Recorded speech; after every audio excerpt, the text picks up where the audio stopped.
মালিকানা নিয়ে একটি বিশেষ দলের যে অপচেষ্টা ছিল এটা আমাদের খুব ক্ষতিগ্রস্ত করেছিল। এক দফার দাবি ছিল ফ্যাসিবাদের পতন এবং গণতন্ত্র পুনঃপ্রতিষ্ঠা। মাননীয় সভাপতি, উপস্থিত চিকিৎসক নেতৃবৃন্দ, সারা দেশ থেকে আগত চিকিৎসা সেবা নিয়োজিত জাতীয়তাবাদী দলের সমর্থক নেতা কর্মী ভাই বোনেরা, আসসালামু আলাইকুম।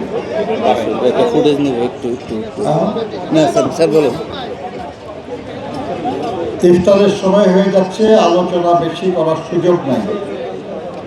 আপনাদের একজন সহকর্মী হিসাবে শুধু একটাই অনুরোধ আপনাদের কাছে থাকবে যে ড্যাব একটা ঐতিহ্যবাহী সংগঠন, এমন একটা সংগঠন এটা যে নির্বাচনের মাধ্যমে কমিটি নির্বাচিত হয়েছে, আগামী কমিটিও নির্বাচনের মাধ্যমেই হোক, এটাই আমরা চাই। কিন্তু তার চেয়েও বড় চাওয়া আপনাদের কাছে, মানুষ বিপদে পড়ে বিপদ থেকে মুক্তির আশায় আপনাদের কাছে আসে। মানুষ আপনাদের শ্রদ্ধা করে, বিশ্বাস করে, সম্মান করে। আপনারা কিছু বললে তারা গুরুত্ব দেয়। আপনারা দয়া করে তাদেরকে বলুন যে এই দেশ দীর্ঘ সময়ের আন্দোলন লড়াইয়ের মাধ্যমে একটা পরিবর্তন অর্জন করেছে। 1971-এর মুক্তিযুদ্ধের মালিকানা নিয়ে একটি বিশেষ দলের যে অপচেষ্টা ছিল এটা আমাদের খুব ক্ষতিগ্রস্ত করেছিল এবং তারা নিজেরাও তা ভোগ করতে পারে নাই, সেটা তাদের ছেড়ে দিতে হয়েছে। আজকেও আমরা এই একটা অপচেষ্টা দেখছি। দীর্ঘ বছরের পর বছর ধরে আন্দোলন সংগ্রাম করতে করতে তার একটা পর্যায়ে এসে জুলাই আগস্টে ছাত্র জনতার গণ-অভ্যুত্থানের মাধ্যমে আমরা পরিবর্তন অর্জন করেছি।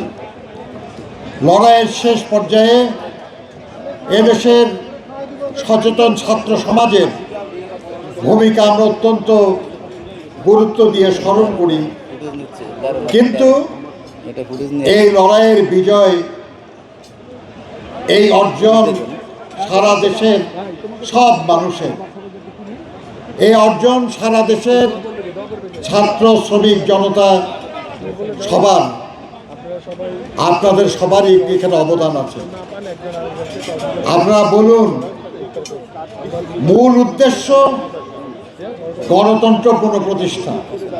এক দফার দাবি ছিল ফ্যাসিবাদের পতন এবং গণতন্ত্র পুনঃপ্রতিষ্ঠা। একটা অর্জন হয়েছে, ফ্যাসিবাদের পতন হয়েছে, কিন্তু গণতন্ত্র পুনঃপ্রতিষ্ঠার চেষ্টা আমাদের চালিয়ে যেতে হবে। এই ব্যাপারে যে কোনো ষড়যন্ত্র, যে কোনো অপচেষ্টা রুখে দেওয়ার জন্য আমাদের ঐক্যবদ্ধ থাকতে হবে। আপনাদের সবাইকে ধন্যবাদ।